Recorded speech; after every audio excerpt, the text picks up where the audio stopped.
Lundi 16 septembre, l'actualité régionale en images et en 8 minutes. Voici le journal de la rédaction. Voici d'abord vos prévisions. Météo après ce superbe week-end ensoleillé dans la région. Déjà le retour d'un temps nuageux à cause d'un air océanique et qui ramène des perturbations, des températures en baisse. Heureusement, le soleil pourrait faire quelques apparitions, plutôt rares, mais tout de même. Et la pluie, elle, ne se montrera pas. 20 degrés pour les températures maximales à Lille, 19 à Dunkerque, 18 à Calais. Les prévisions météo complètes après ce journal. Une fausse ouverture d'abord dans cette édition, une image avec l'actualité sur le littoral aussi, la traditionnelle course des garçons de café au Touquet. Ils doivent d'ordinaire slalomer entre les tables d'un client à l'autre. Les serveurs et serveuses des cafés et brasseries de la station des 4 saisons ont l'habitude de courir leur plateau à la main. Cette fois, c'est sur un parcours établi de 4 km, chronométré et selon certaines règles qu'ils ont participé à cette animation. Beaucoup de public était présent pour les encourager. Cette course des garçons de café était très populaire il y a plusieurs années, mais avait disparu. L'Union commerciale et la ville du Touquet ont décidé de la remettre à jour. Un événement suivi par Morgane Relan avec les propos de Jean-Michel Thibault, vice-président de l'UMIH du Pas-de-Calais. La ville, les commerçants et l'UMIH ont décidé de réanimer cette course.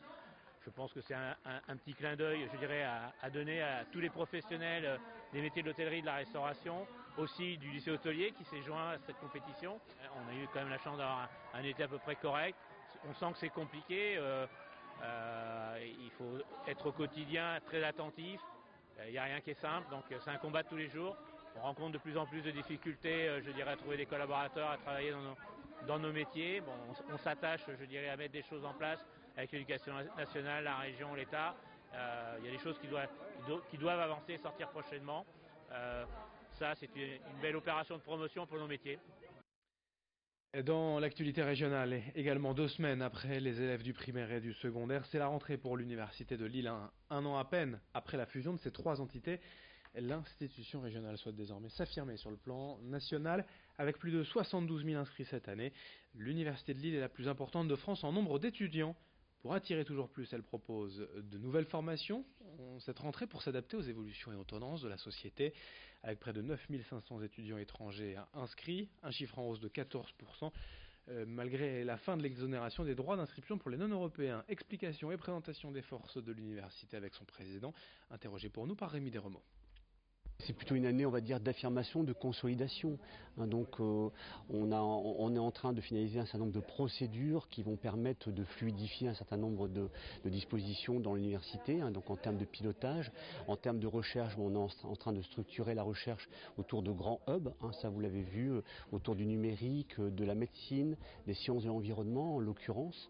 Et donc cette offre de formation qui, elle, par contre, va connaître une année un peu de transition puisque notre contractualisation avec l'État commence en janvier 2020 et donc nous demande à être en phase en septembre 2020 et donc une année un peu de transition pour un petit peu revoir l'ensemble de ces formations.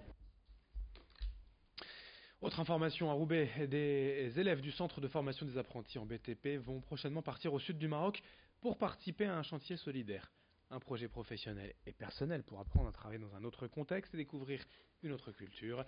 Dans une région du monde très touchée par la pauvreté, 9 apprentis choisis parmi près de 400 jeunes vont ainsi participer à la construction d'un mur d'enceinte autour d'une école, apporter de l'eau aux toilettes, poser des fenêtres dans les salles de classe, rénover les murs et les peintures.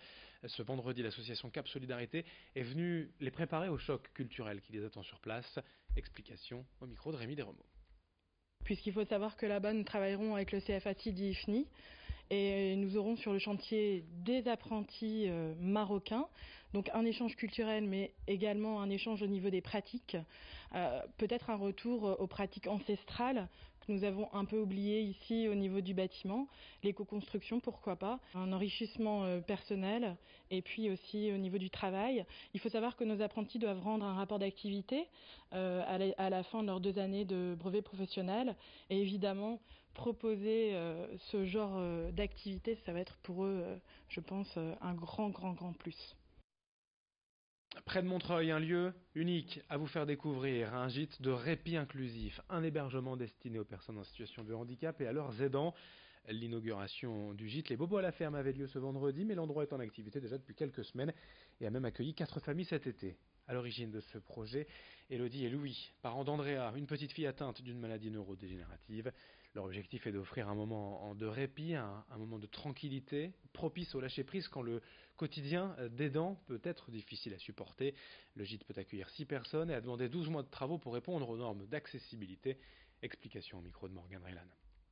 C'est un projet de tourisme et d'inclusion en plein cœur des Hauts-de-France. L'idée, c'est de créer à l'horizon 2022 4 gîtes de chambres d'hôtes et 2 salles polyvalentes dédiées à tous, accessibles pour tous, et avec une offre de séjour de répit pour les aidants familiaux qui s'occupent d'un proche malade ou en situation de handicap et qui leur dédie énormément d'heures par semaine. Donc on souhaitait leur offrir une bulle d'air, une bulle de déconnexion en pleine nature. Et puis pour terminer ce journal, une autre découverte tout à fait atypique. Dans la métropole lilloise depuis près d'1 an, Richard Haroum est un professeur de musique qui dispose d'une caravane pour dispenser ses cours. C'est la vanne à son. Il voulait ne plus s'ennuyer et proposer autre chose pour ses cours de batterie ou de guitare. Il va donc sur les parkings des centres commerciaux pour des cours particuliers de 45 minutes qui se passent exactement comme dans une école de musique classique, sauf que dans la caravane, sur les parkings, eh bien, l'ambiance est tout autre. Et c'est d'ailleurs cette originalité qui plaît aux étudiants de tout âge et de tout niveau. Explication au micro de Rémi Desremeaux. Alors ici sur le parking de Carrefour on a 4 élèves pour l'instant en tout cas, et on fait cours de batterie le jeudi soir. En fait le local est fun tout simplement. Moi je prétends pas à être une école de batterie ou une école de guitare, une école de musique tout simplement différente d'une autre. J'ai la culture musique actuelle.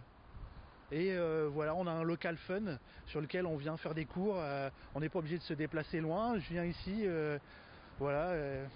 Je prends ma place, quoi. Voilà. Et fin de ce journal, lundi 16 septembre, d'autres actualités en images dans un instant, vos prévisions météo et un nouveau journal dans moins de 8 minutes dès le prochain quart d'heure.